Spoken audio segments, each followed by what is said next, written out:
Thank you, honourable members. We're going to go straight with the resumption of the debate. I now see the Honourable Minister, Minister Simmers. Honourable Speaker, Deputy Speaker, the Premier, my colleagues in the Cabinet, honourable members, but also our guests who are in the gallery. Speaker, I would love to begin my address with a quote from Stephen R. Covey, a very famous American businessman, who said, "The key is not spending time, but investing in it." Close quote.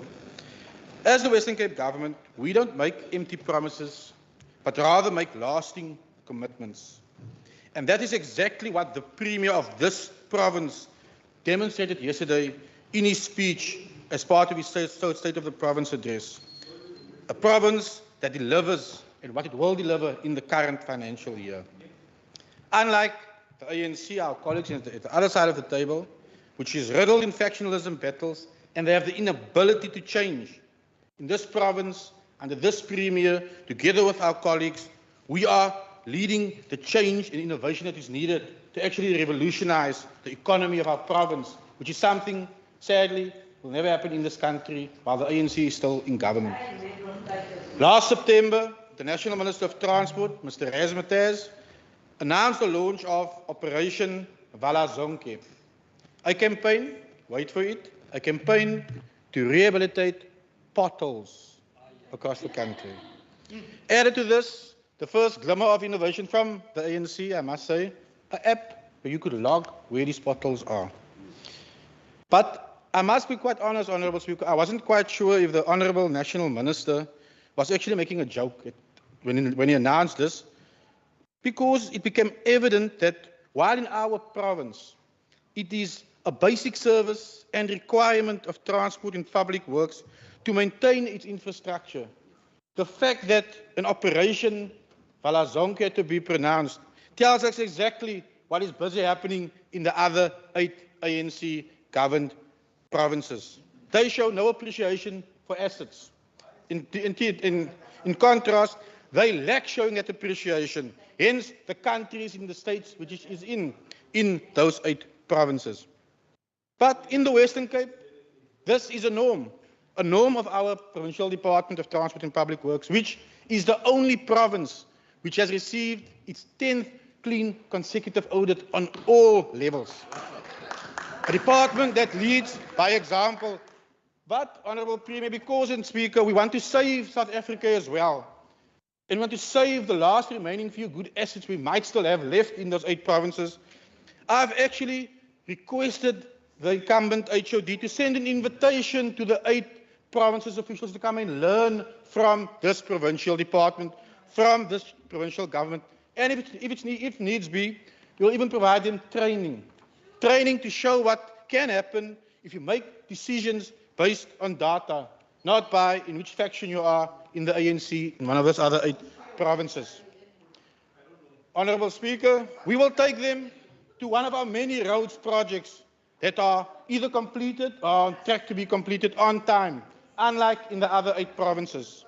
We plan, possibly, to show them the world-acclaimed and multi-award-winning Order, there's a member on the Kochmans floor. Kloof Pass and the Aston Bridge project, or if there's enough time in the busy schedules, I must say, the 66 million rand Van Breda Bridge over the Dwars River in Ceres, which is set to be complete by the end of this year, or even perhaps the 67 million rand Gwaing Bridge in George, which commenced in January and to date has already created 44 job opportunities. Clearly, you can see what the Premier announced is a vision of urgency that we are doing, we are implementing. But, Speaker, to adequately position the province for the future, we need to ensure that we invest in the infrastructure that ultimately will create the leaders and engineers of the future for this province, which is why, among others, a very good example is the construction of the school which we completed in Mariesburg on time, within budget, which opened for school on the first day of school this year. A government in action under the leadership of Premier Alan Winde. Then we will continue to demonstrate this excellence in service delivery by restoring the hope to our people, ensuring that, among others, we will be launching the 17.9 million rand new clinic to replace the existing Gouda clinic in the Cape Winelands district. And I can bet you we'll do it on time and within budget as well. Honourable Speaker, but we can't keep the lights on, to be quite honest. So where we differ as a provincial government from any other of the other provinces and even the national government is that when we are faced with the crisis as cabinet or as the leading party that governs this province, we get our hands dirty and we fix the problem. Ons maak net vir verhaal die hele tyd op. The President announced the appointment of the Minister for Electricity. And I must say, when I asked some of the members on that side, Honourable Speaker, not even they could tell me what that minister was actually going to do. So hulle is nog net so in die bos soos die res van die land. But here in the Western Cape, Honourable Speaker, we don't have a Minister of Electricity. Order, nor members. do we need a Provincial Minister of Electricity. But we have, as announced by the Premier, we've allocated 1 billion rand on short and medium-term solutions on the energy crisis. That's what an accountable and developmental government does. We don't have wish lists. We actually execute and implement what we announce within that financial year. But with all of this, and this province is seen as a safe haven for a lot of our people that migrate to our province, and we welcome them with open arms. Which is why the latest Semigration report states the following on the Western Cape, and I would love to quote Andrew Gold, who's the chief executive of the PAM Golding Property, and he said, based on the Ratings Africa rankings of municipalities, there is an obvious reason to relocate to the Western Cape, as our municipalities are more financially robust and therefore more likely to be able to continue to deliver services. Honourable Speaker, it's clear from this and all the data and the influx of new students to our schools and so forth, a lot of the citizens of the beyond our borders are realizing this is the only province that can still give hope. This is the only province that is still functional, where we ensure that we actually deliver to our people.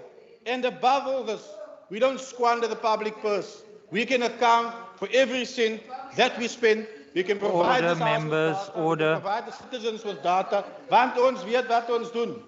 Ons weet wat ons doen.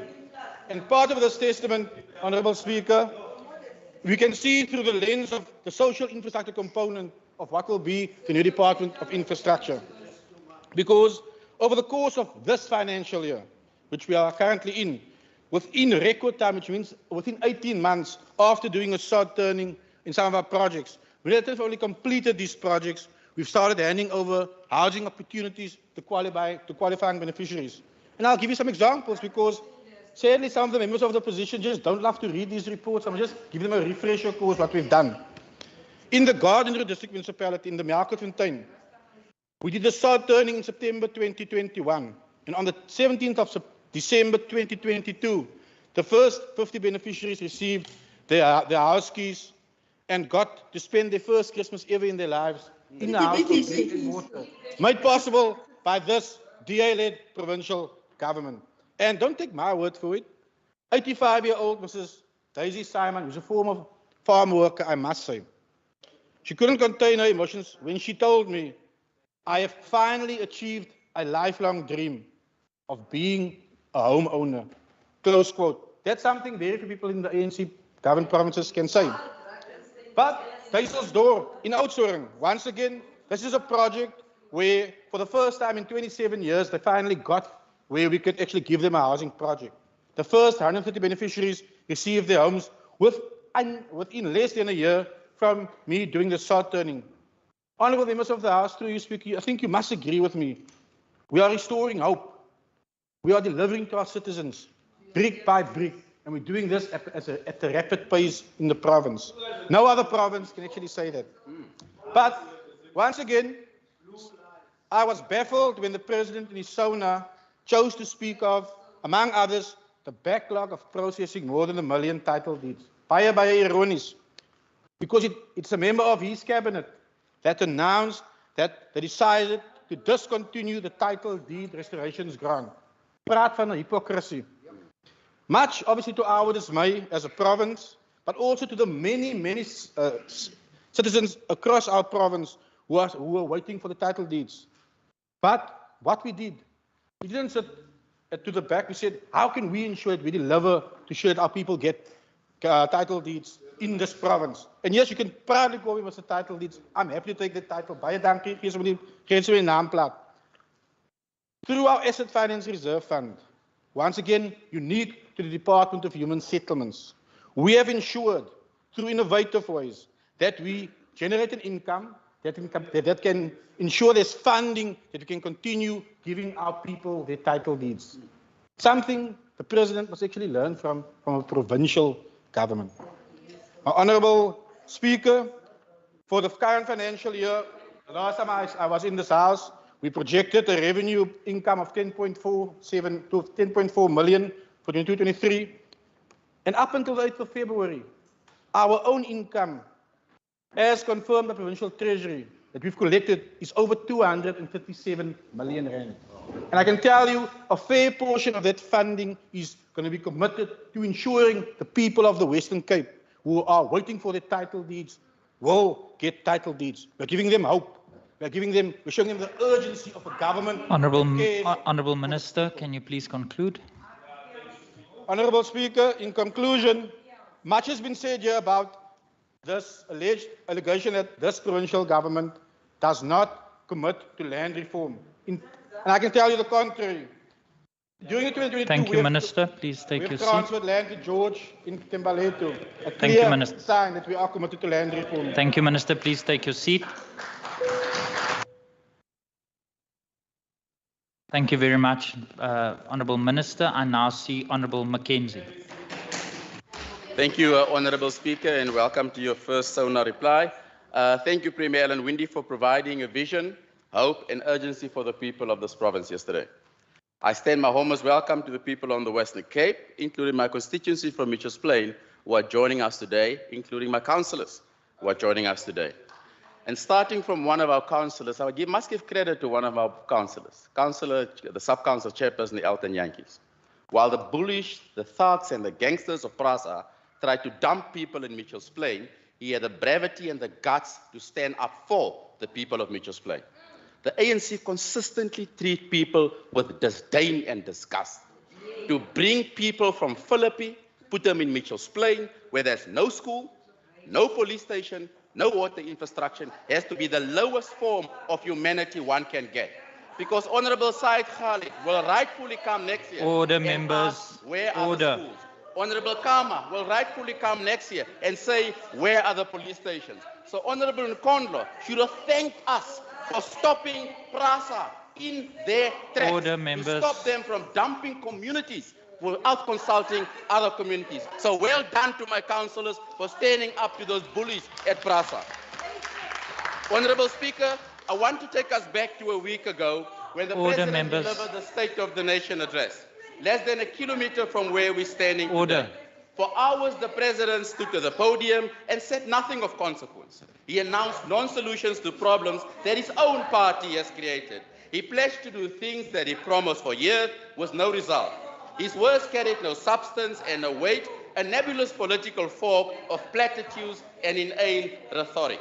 Yet the President himself bought a house in Cape Town. So Honourable Windvogel, hy moet huis toe kom. He is in Cape Town. The ANC is Mr. Handjies gevul. While our electrical grid, our security cluster, and our economy is collapsing, the President and his party said handjies gevul. After the President's State of the Nation address, his ministers and his chairpersons stood and downplayed the crisis and the problems in this country. To quote respected journalist Andisiwe Makinana, and I quote, she said, if we were to believe those speeches, everything in this country is working and working accordingly. We are imagining all these problems South Africa encounter on a daily basis, close quote. That was happened at the State of the Nation address. They are illusional, they don't know the problems of the country, and they don't know nothing. They are bewusteloosheid epitomized. Which brings me to a comment my Honourable Regan Allen made. Order, members. Honourable Mackenzie, my apologies.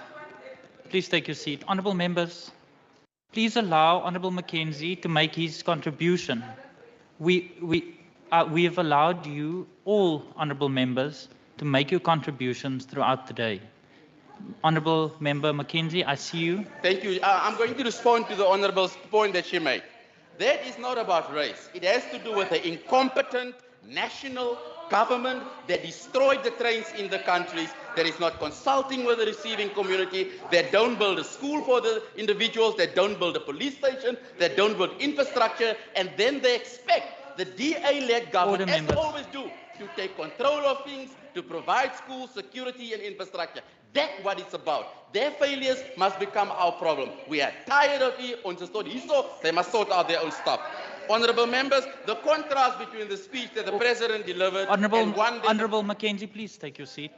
Honourable members on my left, you are in dialogue with the member on the floor. Can I please... Interjections are allowed, but you are drowning out the speaker.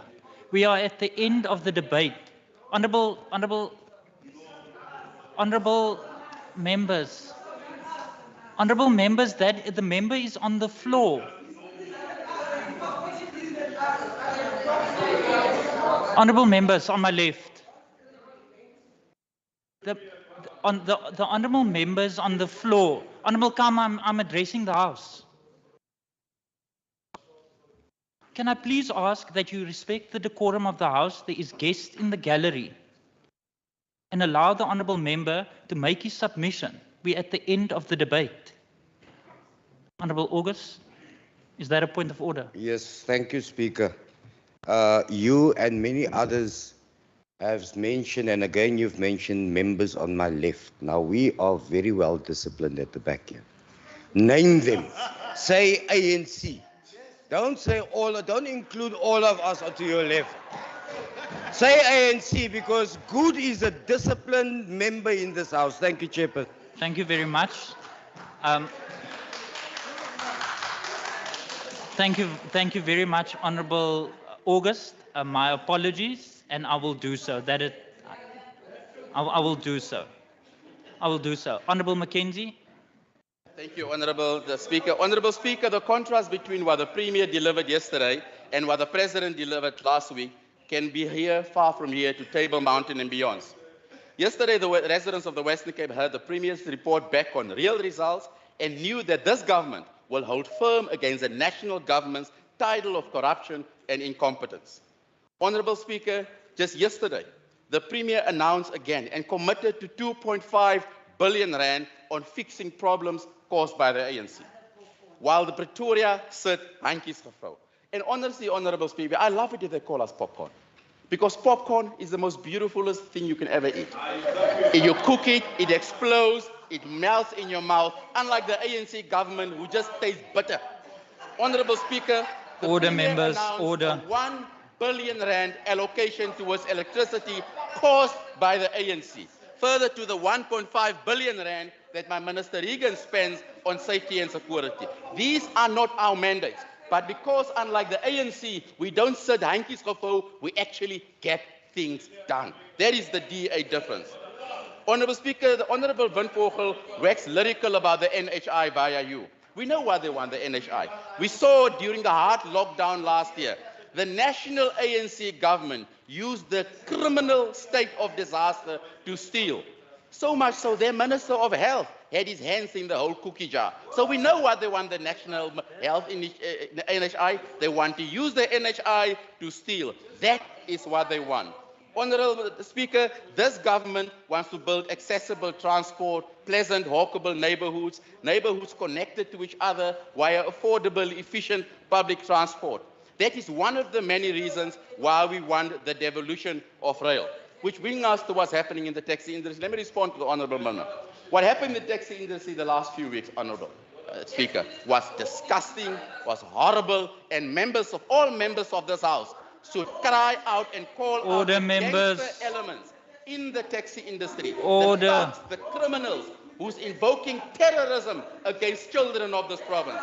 Instead of sending WhatsApps, the ANC members should write to the National Minister of Justice to prosecute them. Honourable Member, please take your seat. Honourable Member Mackenzie. Belong in jail. Honourable Member Mackenzie, please take your seat. Honourable Mvimbi. Honourable Mvimbi. Can I please ask that you respect the decorum of the House? You are drowning out the Speaker.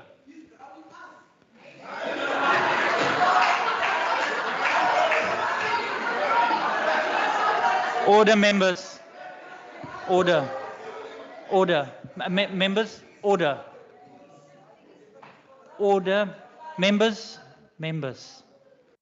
Can I please ask that you allow the honourable member to conclude or to continue with his contribution? Interjections are allowed, but you are drowning out the Speaker. Honourable Mackenzie, and can I please ask that you speak to me and not to the members in the House? Thank you, Speaker. I will speak directly to you. Honourable Speaker, that is the difference between us. Does government take action, believe in the rule of law, and will not? And so there's elements in the taxi industry that are acting with criminal intent, that is there to hurt the economy, that are there to hurt the public transport infrastructure and the commuters. And our fellows on the other side of the bench should write to the Minister of Justice and say, prosecute them. Prosecute the elements in the taxi industry. They are causing mayhem in this province. And that is the solution, not them being quiet. Honourable member, their government, in fact, interesting, the presidency said this morning, they said the infrastructure in this country is collapsing. This is the president of this country. His presidency lamenting the collapse of infrastructure. They are in charge. He should take action. So, honourable member, the ANC members can stop talking and write to their colleagues and ask them. Yesterday, the Premier spoke of urgency, and I could not agree more with their sentiments. Every job loss and business closed due to load shedding, it's an urgent problem. Every drop of water lost is an urgent problem. Every commuter that cannot go to work, it's an urgent problem. Every young person, those sitting in this house, it's an urgent problem. Every family that cannot make ends meet in this province, it's an urgent problem. Every life lost, it's an urgent problem. That's why this government has used our own money to allocate 2.5 billion rand to fix problems created by that side of the house. They are the problem in this country. Our country is swamped with problems because of the ANC. So under the DA government, we are solving these problems. We are going forward, they are going backwards. We are building, they are stealing. We are solving problems, they are creating problems. The contrast between us could not be more obvious. We are making real problems. Hulle sit handjies gevou.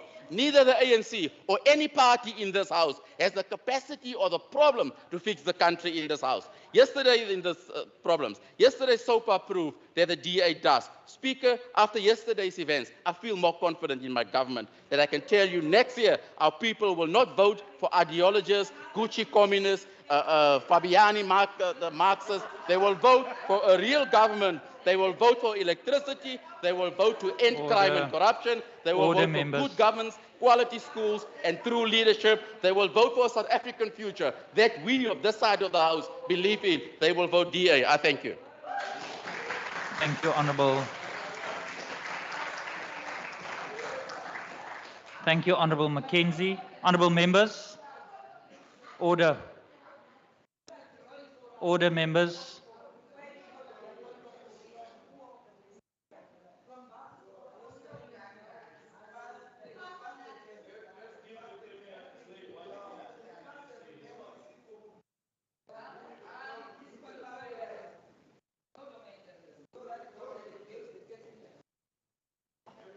Members, are you done now, or do you still want to engage?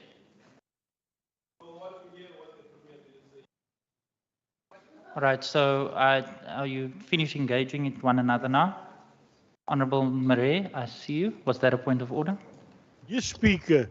I think the Honourable Mvimbi must be called to account for disrespecting the chair and the whole house by his continuous interaction when he knows it's not in the rules for him to do so.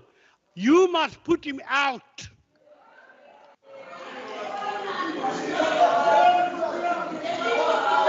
Order, members.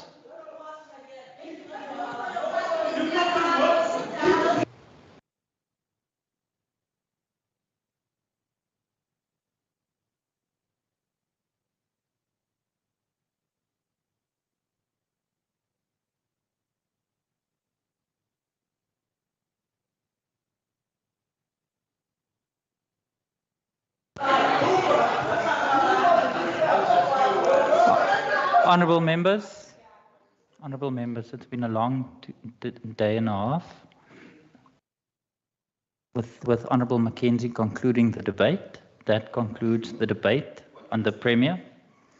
I'm now going to ask the Secretary to read the second order of the day. Repliek van die premier op die debat oor die premiersrede. Thank you very much. I will now afford the Premier an opportunity to reply to the debate. Honourable Premier, I see you.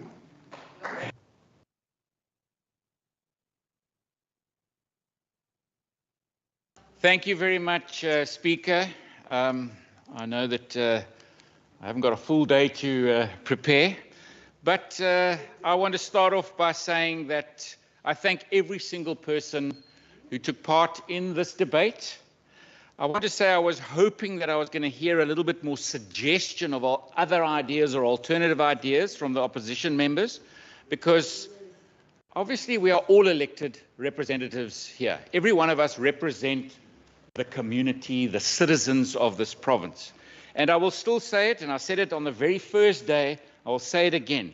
If anybody that represents our citizens has a great idea or something that they think we should try or something else, please bring it to us. Please bring it to us. Honourable Dugmore. Honourable Dugmore. Honourable Dugmore. Honourable Dugmore. Honourable Dugmore. You have just entered the House. Can I please ask that you allow the Premier? You had an opportunity this morning. It's now the Premier's opportunity to reply. And perhaps I should reply to that comment, Speaker, where he says, I did bring it to you and you didn't respond, and he knows that that is not true, because I did respond. Quite a few backwards and forwards, meeting with officials in the education department, meeting with the developers, etc. Unfortunately, the school governing body and those developers couldn't come up with a model that is going to work. No, they didn't. No, they didn't. So he was actually misleading this House when he was talking there, something that his opposition within his own party seems to speak about quite often. I also want to say to all of those members that in everything that we do, we base it on evidence, we base it on data. Honourable Premier, please take your seat. Honourable Syed, is that a point of order? No, is the Premier willing to take a question? I didn't know about opposition. Honourable Syed, please don't pose your question. Please don't pose your question. Take your seat. Honourable Premier, are you prepared to take a question? Honourable Syed. Can the Premier please indicate to us what is known by opposition within a party? I understand that there's opposition. There's the opposition, and then there's the governing party. You don't get opposition in a party. I mean, really. All right. Thank you, Honourable Syed. Honourable Premier, over to you. Thank you very much, Speaker. And I know exactly why the Honourable Syed asked me that question, to explain what opposition within opposition are, because this is the opposition. And within this opposition, you've got someone behind the leader of the opposition contesting for a position. So he's the opposition to the leader of the opposition. And order, members. And that is classic opposition within the opposition. Order. Order. Order, members. Honourable Syed, you had an opportunity to oppose your question. The Premier has responded to your question. Can I now please ask that you all settle down, and Premier, you can continue. Thank you very much, Mr. Speaker. Mr. Speaker, what I want to say is that whatever we do, we base it on evidence, on data. We base it on listening to citizens. We pick up what's happening on the ground.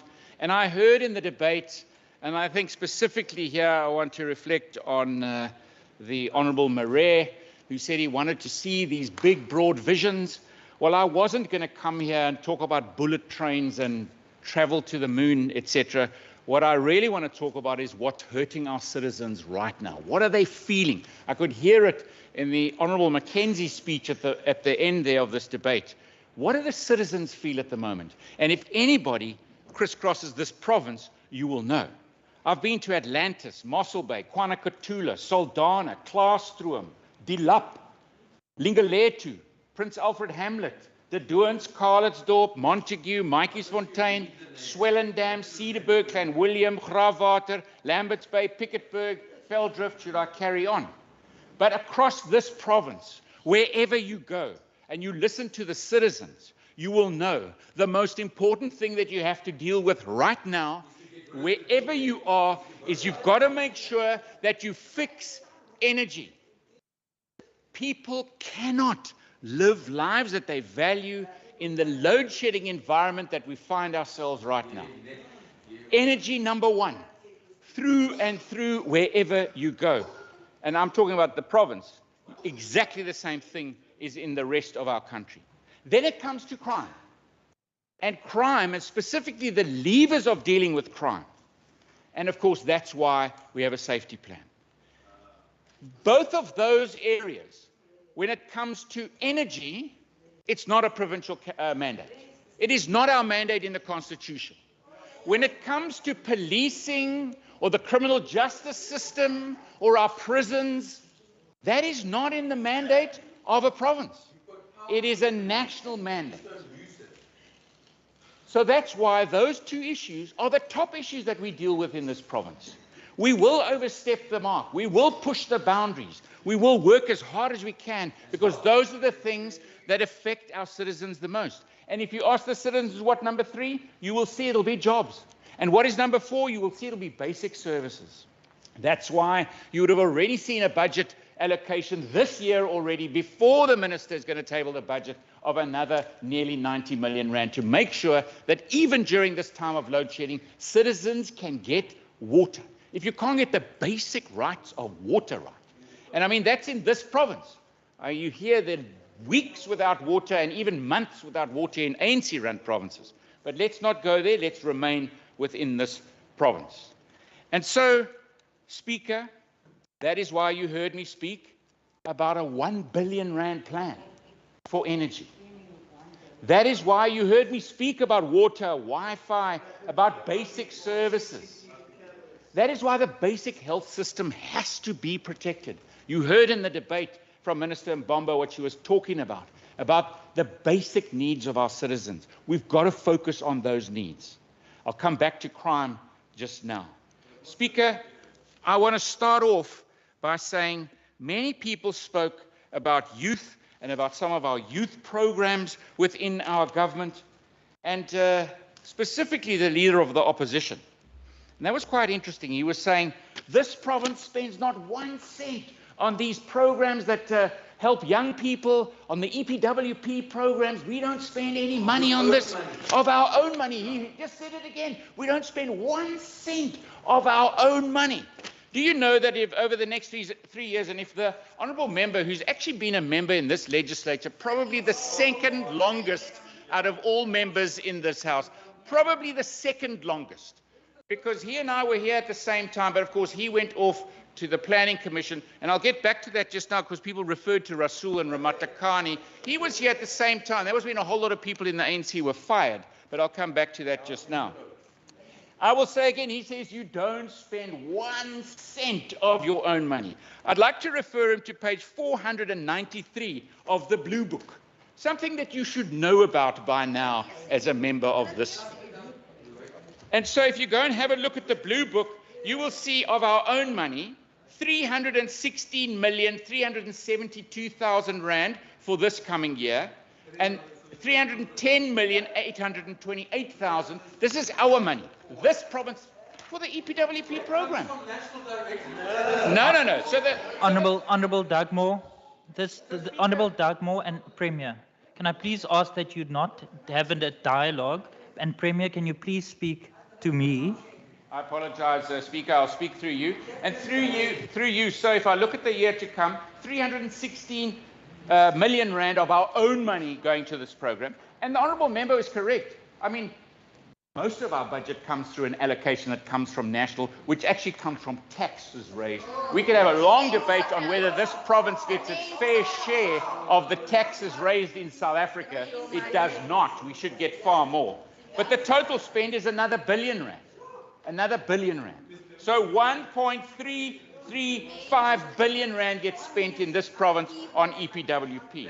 That is not including the following R500 million that also gets put to youth programs in this province, 553,182,000 rand for this coming financial year. So that takes it to nearly 2 billion rand in these programs. So the honourable leader of the opposition, who has been here for a very long time, comes here in his speech and actually, in the words of his opposition within the opposition, comes and is very, very limited with the truth, in actual fact, misleading the House on the kind of statements that he is making. Unacceptable. Even his own party should be pulling him up on that.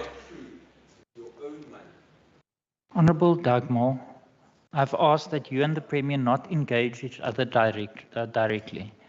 Interjections are allowed, but this running commentary is disturbing the decorum of this House. There's other members that wants to hear the reply by the Premier. Can I please ask that you allow the Premier to reply? Both sides of the House had an opportunity to engage the debate during the debate. And it's now the opportunity of the Premier. Premier, can I please again remind you to please speak to the Chair and not directly to the members? Thank you. Thank you very much, Speaker. I shall do. I'll try not to speak to the members of this House. A couple of other issues raised in this debate. The war room. The reference to the war room, and again, I would very much like to ask the members to, before they come and make these statements, at least attend the standing committees, at least listen to the programs that are delivered by the departments, and they will know. And they will have, well, they obviously didn't listen to what I've said previously in the House, because they're raising this issue about the war room. They will know that the war room 4 years ago, in partnership with Harvard University, will know that that program is now developed into the only place in the world where the model or the mechanism of dealing with difficult conundrums within government is now an embedded program in our government.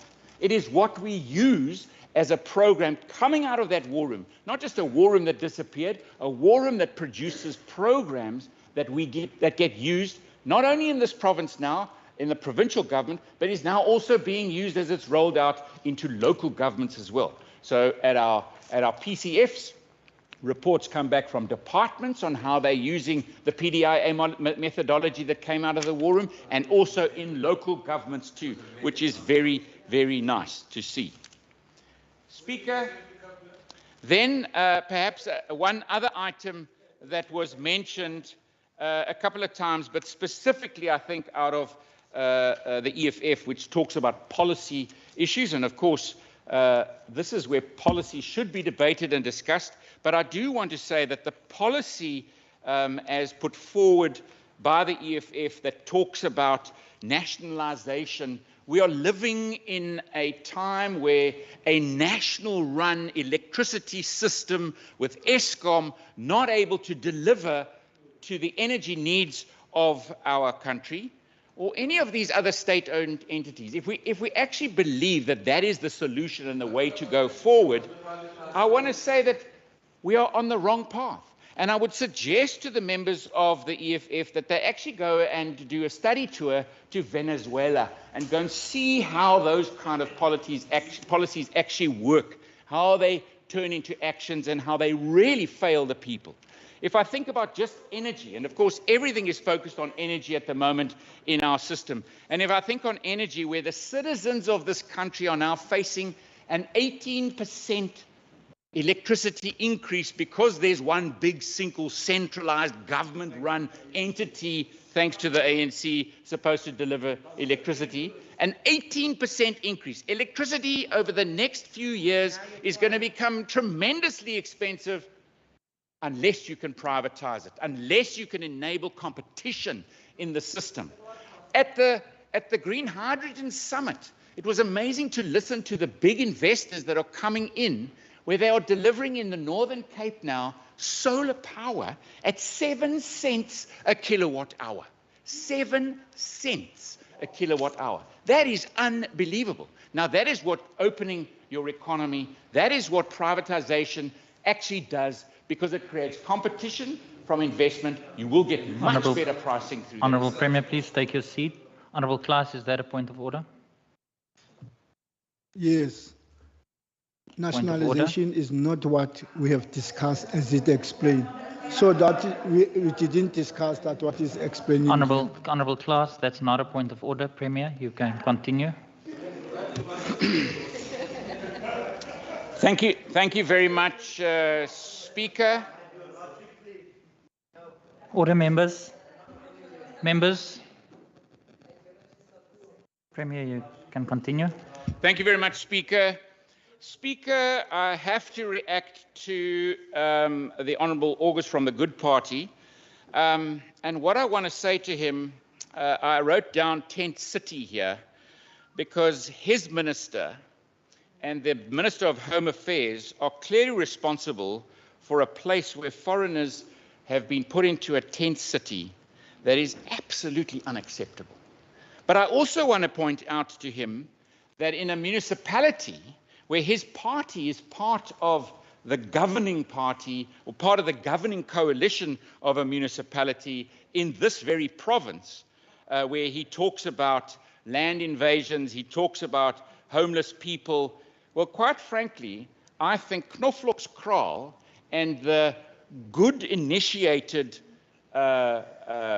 stealing of that land is totally unacceptable, and it's his minister who sits in the national government, a coalition partner of the ANC, who actually orchestrated the whole process.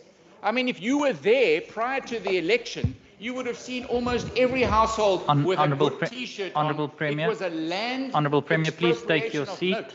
Please take your seat. Honourable August, is that a point of order? Yes, thank you, Speaker. Perhaps the Premier is not aware that the Minister has taken this matter to court, and this matter is being dealt with in court, and he's making false claims August, to say that what's the your point of Minister order? is orchestrating this. Secondly, also, he's misled the House by saying What that... is the point of order, He's Honourable misled August? the House by saying tent city in Kensington, where the land, which is public works, was given Honourable to August, the that city, is not a and point it's the of order. city's tent Honourable, that's on there. Honourable Thank August, you, that is Speaker. not a point of order. That is a statement. That is not a point of order. Honourable Premier, you may continue. You may continue. Thank you very much, Speaker. Obviously, that hurts the honourable member.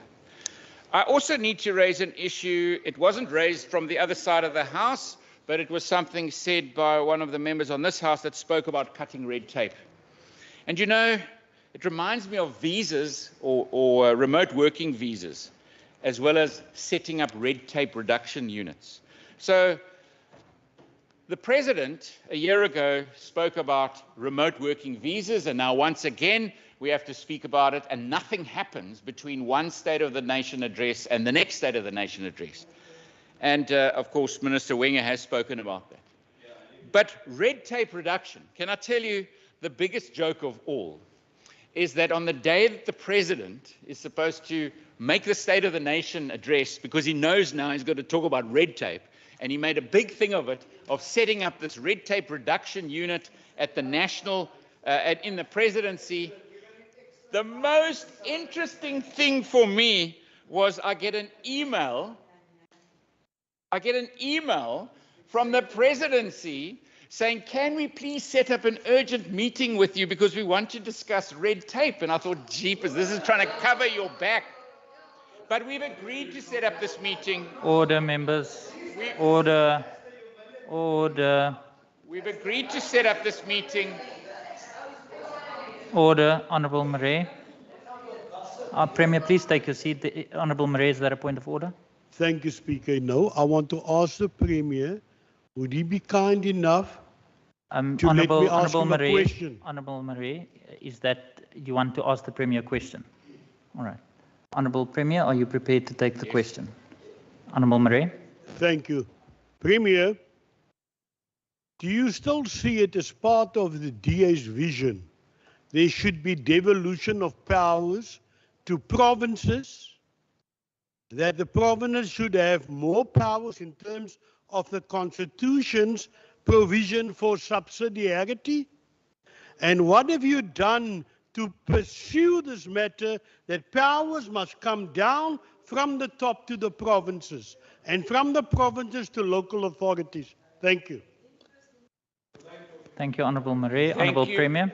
Thank you very much, Speaker, and thank you very much through you to the Honourable Member Murray.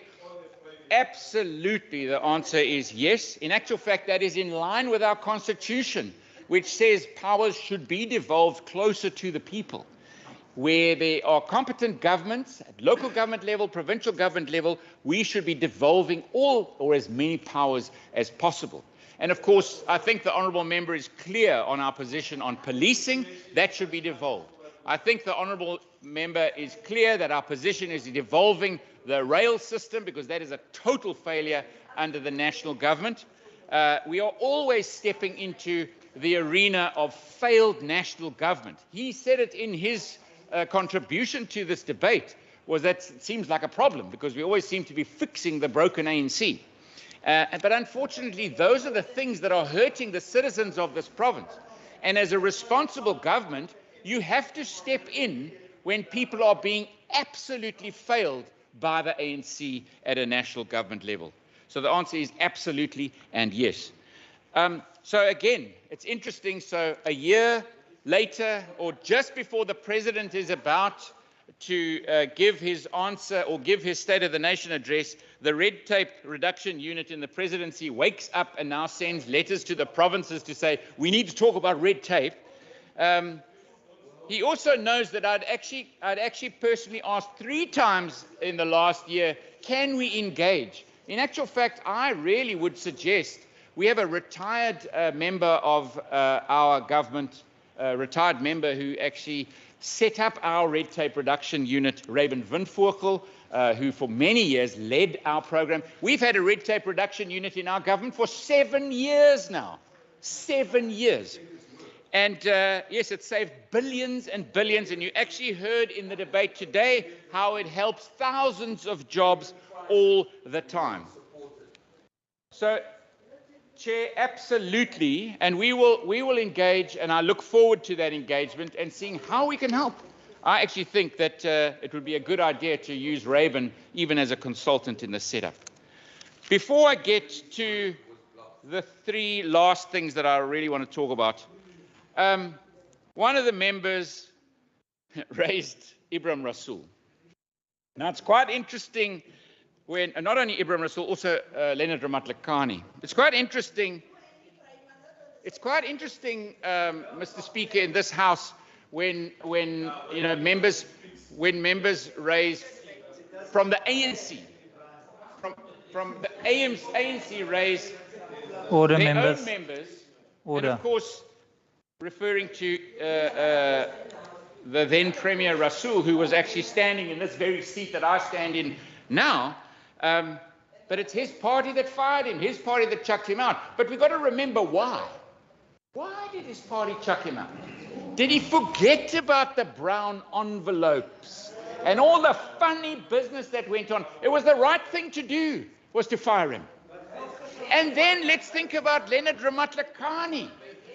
Do you know, Leonard Ramatlakane, that was also a really interesting time to be in this House. When I was in this House and I was on that side of the table. Honourable Premier, please take your seat. Honourable Syed, is that a point of order?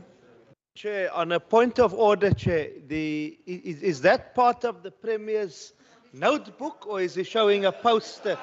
The Premier showing a poster.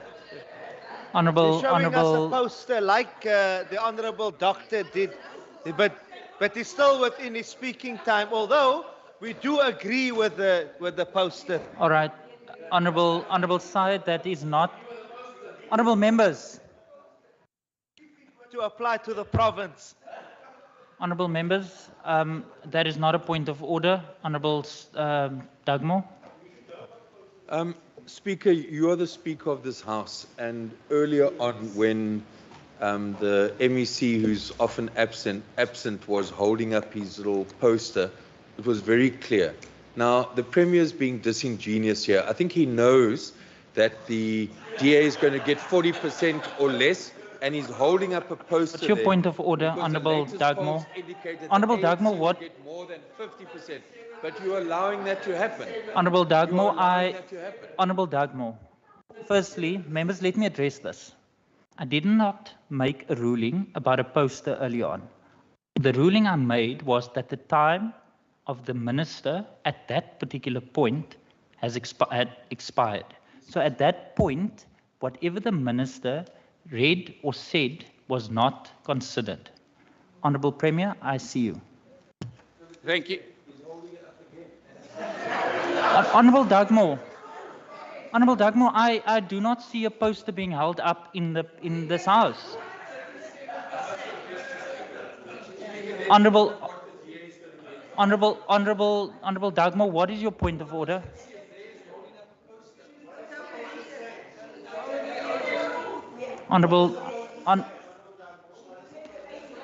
All right. So, okay. Please take your seat, Honourable Dugmore. Can I please ask that the members standing, please take your seat. I have already ruled on that matter. I said the reason why the minister earlier on, I did not allow that because his time expired. I made no ruling on the fact that these posters.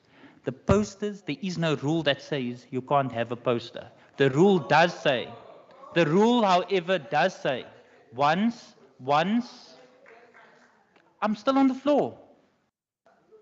What I need to say is that once a poster affects the decorum of this house, that's a completely different discussion.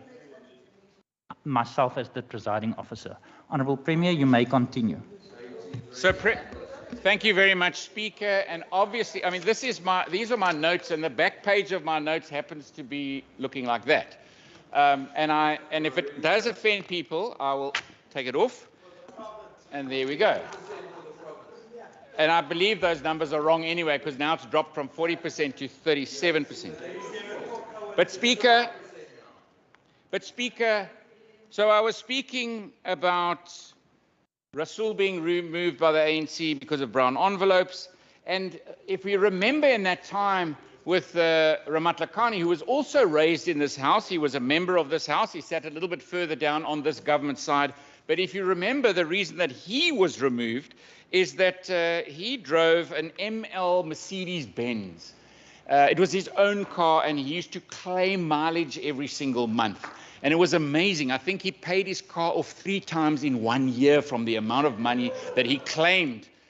One thing that was good, I mean, he was fired, so that was great. But the one thing that came out of it was the change of policy in this government. So we do not allow people to buy fancy cars and claim it back from the government. That is not allowed. It is removed from our handbook. So that was at least one good thing that came about or came from it. But the interesting thing, it was, again, the ANC that fired him, not necessarily directly so, but it was the ANC that gave us all of the information on their colleagues who were abusing the taxpayers' money. So, Speaker, I want to then move on to the Honourable Dugmore. The Honourable Dugmore was raising issues, first of all, yesterday about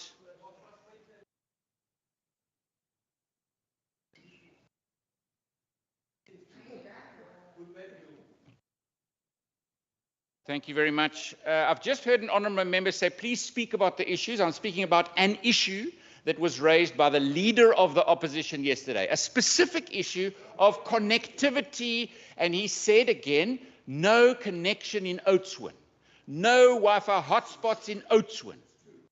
So let me tell him that there are 34 Wi-Fi hotspots in Oudtshoorn. There are 34 Wi-Fi hotspots in Oudtshoorn. I've got a list of every single one of those hotspots in Oudtshoorn.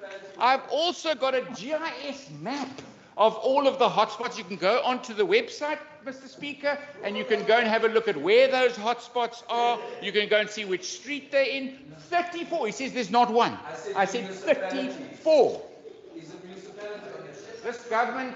This government rolls out Wi-Fi hotspots across our province to every single municipality, and we are there for the citizens of this province. Honourable members, order members. Honourable Doug Moore, I've asked you previously to not get into a dialogue with the Premier. The Premier is replying to input delivered by members of this House. Whether you like the response or not, there will be another opportunity for you to rebut that. Speaker, could I ask whether the Premier will accept a question? Premier, are you prepared to accept the question? But before you do so, I see the Honourable Deputy Chief Whip. Is that a point of order? Thank you. In terms of Rule 66, subsection 3, subsection A, I want to know whether it is parliamentary practice to allow a political party logo in the Western Cape Provincial Parliament House. That is not allowed.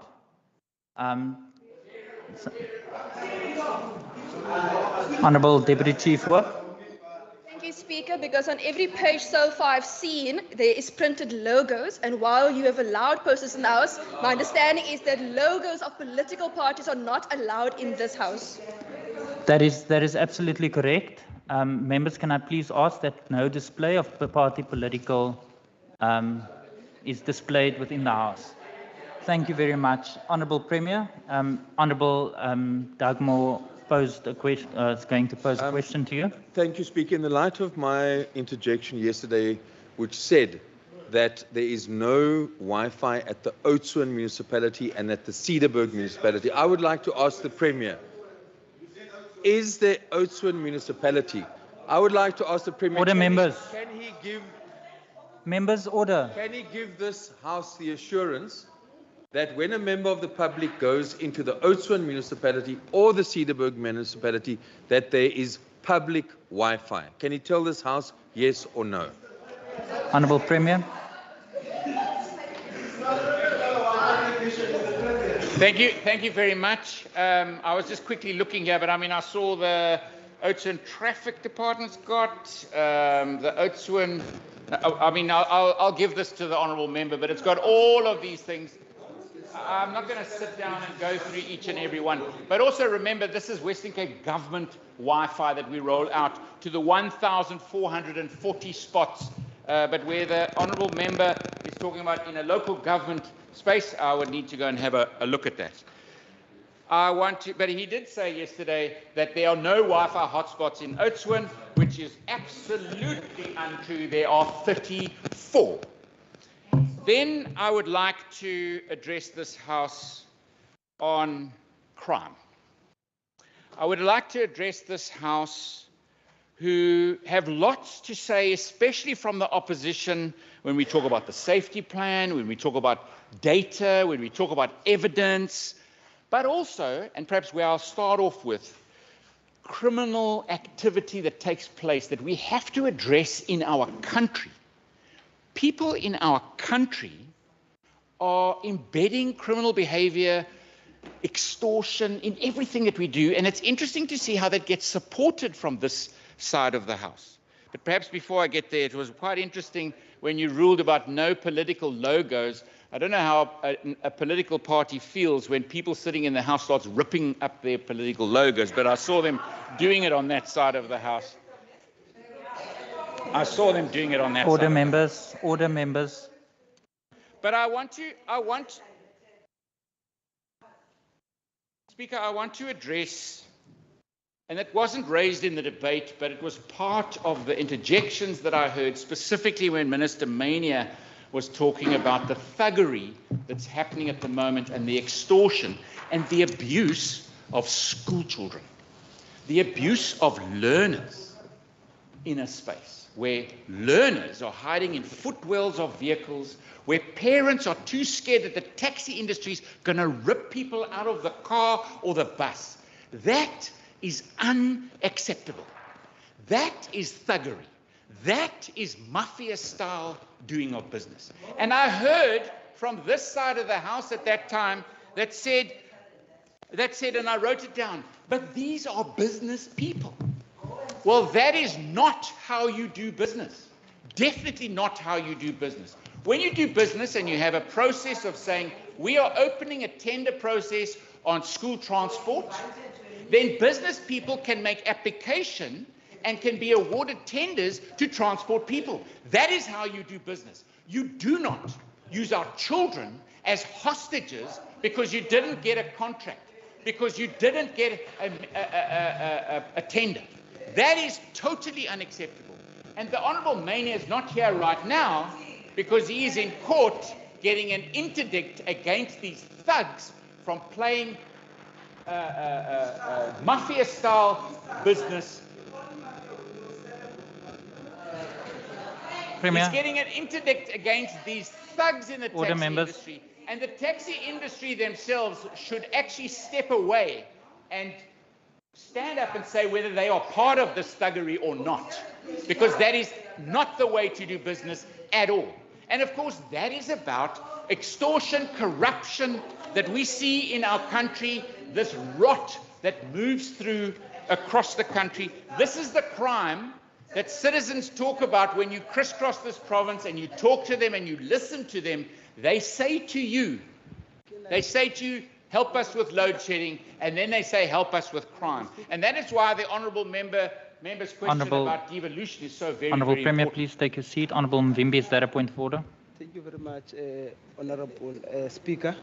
I don't know, is the Premier willing to take a question?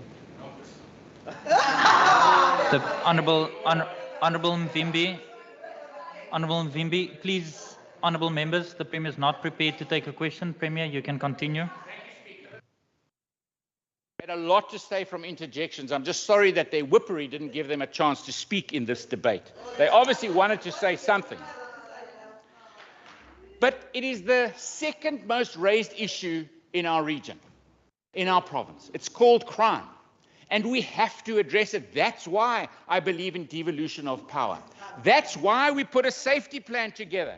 And you know, it's interesting when you hear the most objection from the ANC is where things are really hurting them, or where the ANC know that this government is perhaps stepping into their mandate because they are failing so badly. And that is the safety plan.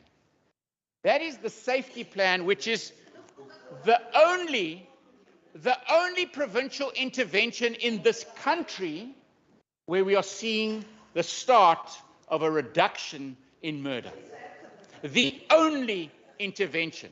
But it's interesting, I don't know how many times I've heard in the last day and a half people in this house going, what safety plan? Where's the safety plan?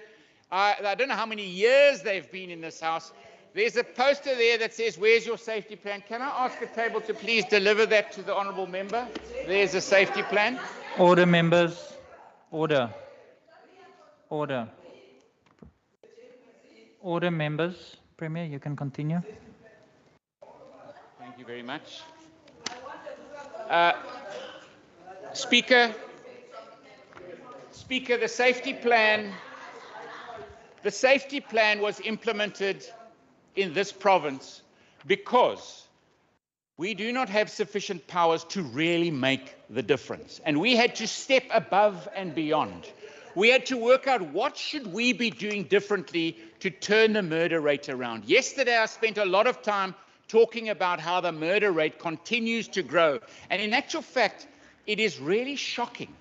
When you talk about 26,000 people murdered in this country, 26,000 people through you, Speaker.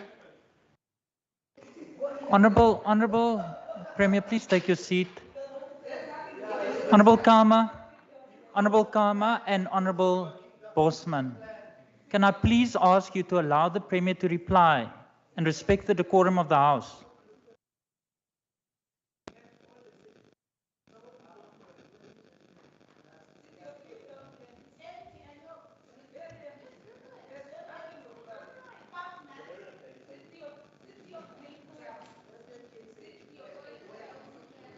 Honourable members, are you done?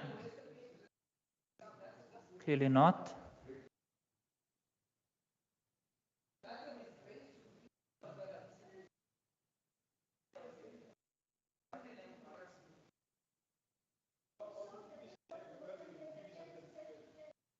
Honourable members, or the ANC honourable members on my left, are you done conversing?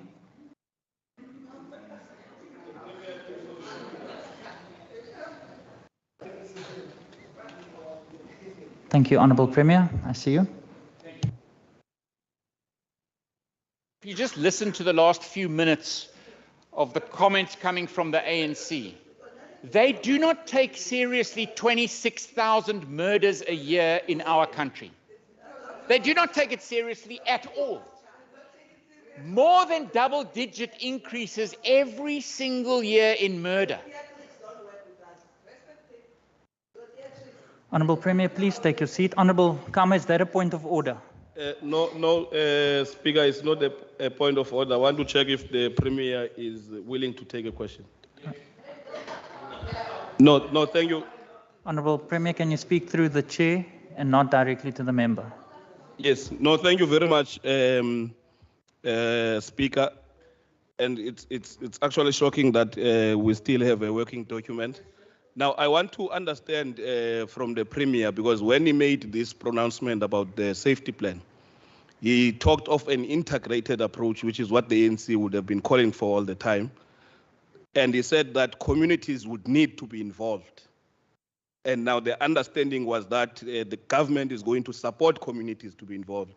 Now, I want the Premier to explain how does it now work that immediately after the safety plan, we had community policing forums that were no longer funded by the department, and even till this date, they are no longer funded. Only the TA volunteers in the neighborhood watch are receiving the money. How does it then think that the community will be able to fully participate in fighting crime? Thank you. Right.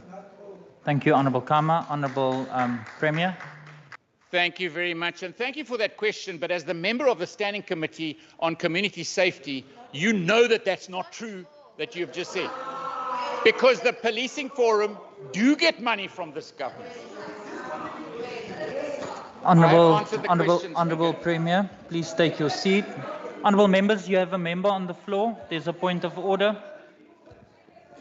Speaker, can the Premier please, he was doing well at the beginning, can he continue and speak directly to the chairperson, not speak to our member here? Can I please ask members, can I please ask that you respect the decorum of the House? I can't even count how many times I've appealed to you.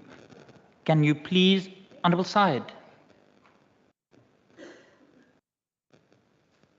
Members, we are nearing the end of this reply of a long 1.5 days. There's other members in this House that also want to hear the reply. There's citizens that is waiting to hear the reply.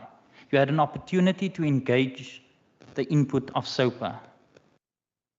And it's only fair and right that the Premier be allowed to reply in whichever form or format that he chooses as a member of this House. I'm not going to entertain any more frivolous points of orders that will break the reply of the Premier. Honourable Premier. Speaker, and the honourable member knows, if he just goes and has a look, that that is totally untrue, that there is budget that goes to community policing forums, and he will also know that there is also budget that goes to neighbourhood watches. But both cases, they have to be registered, and they have to make sure that they hold their AGMs and that they got their books in order, because we don't just, like Bambanani, pay political activists and using state and public money. But coming back to another side comment, which is really an interesting one that comes from the ANC, because they made a comment on the working document, and obviously they didn't listen from day one. Because if you have a fixed plan and you don't change it, and you don't change it as the environment changes, so in actual fact, you would have seen changes in this document year on year as we revise and as we change how we spend money on safety of our citizens in this province over and above the job that we are supposed to do, which is an oversight job. And that brings me to this document, Speaker, and that is the P&P document. By far, the best oversight document that exists in South Africa. No other province puts a document together like this. No other province has oversight of police stations like this province does of police stations in this province. And so much so, it was so interesting that the minister in the presidency doesn't even know that the Philippi police station is actually under management of Public Works and under management of SAPS. He doesn't even know that. But the other thing that came to light in those debates, but also in these debates, it would be interesting to know how many cameras, because I hear the Minister of Police talking about cameras and cameras in Khayelitsha. Where are the cameras in Khayelitsha? Is that not what I hear so often? It would be interesting to know if the members in this House know how many cameras are in Khayelitsha. How many cameras are in Khayelitsha? There are 36 cameras in Khayelitsha.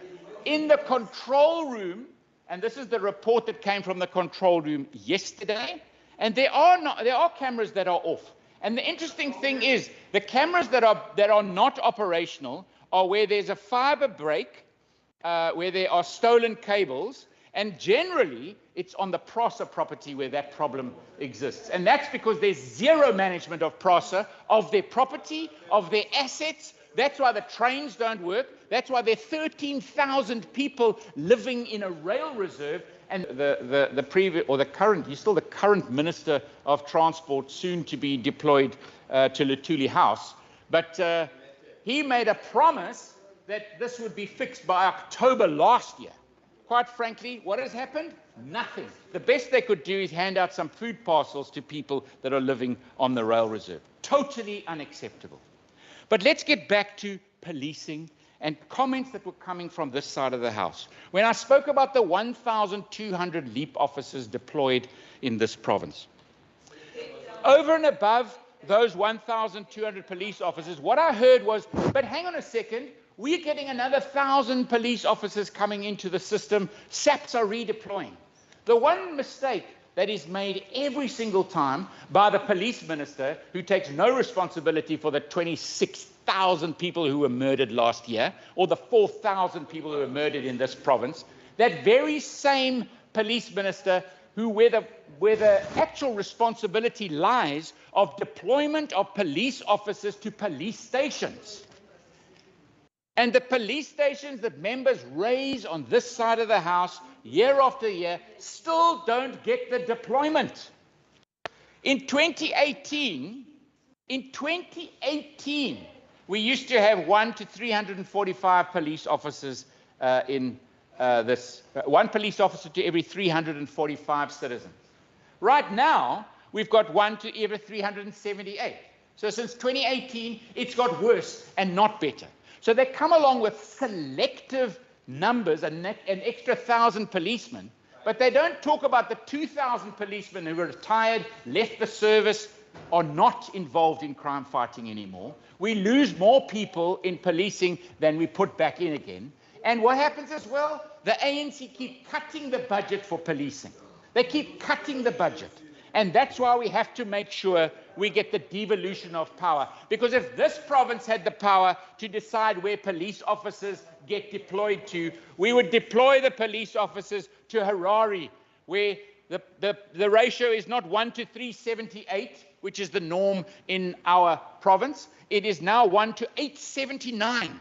That's where we would be deploying. We would deploy to Gugulethu, where it's 1 to 773, or Samara Machel, where 1 to 778. Khayelitsha, 1 to 628.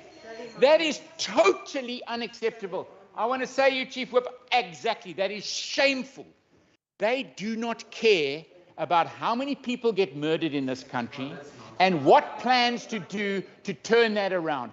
Every quarter, the numbers get worse. The increase keeps going up, except where this plan is being enacted. Now listen to them again. They've got no answer to 26,000 murders, nothing, zero. They should hang their heads in shame.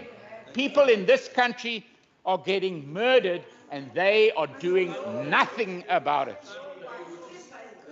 I also heard a lot about rural areas from citizens here. You know, the most amazing thing is in Cluttersville, in Stellenbosch, the police to population ratio is 1 to 1,118. How shocking is that? And whose responsibility is it to allocate police officers where crime happens? The ANC. And they are failing the people of this province. They are failing the people of this country. Speaker, I want to say that the one thing is evident in this province, and that is we put our money where our mouths are. We make choices based on what citizens tell us and what we pick up from the citizens. We make choices based on what we can do to make the biggest difference for citizens, to build a better province, to make sure that it gets better and not worse and worse. And that is why newspaper headline after newspaper headline, report after report comes out that shows a better government in this province than anywhere else in South Africa. That is also why so many citizens of South Africa vote with their feet and move to this province, to our municipalities that are blue, to a province that is blue. The reason they do it is simple. They know that when they come to this province, they will get a better government. They will get a more caring government. They will get a responsive government. They will get a government that makes a difference. They will get a government that gives them hope. That's why people come here en masse. That's why people leave the ANC. So next year, Speaker, when people have the choice again, in those provinces where the DA does not govern, they must vote the ANC out, because see what happens when they voted the ANC out in this province. It made the biggest difference for the citizens ever. They need to do the same in every other province. Turn them into opposition. Thank you, Speaker. Thank you.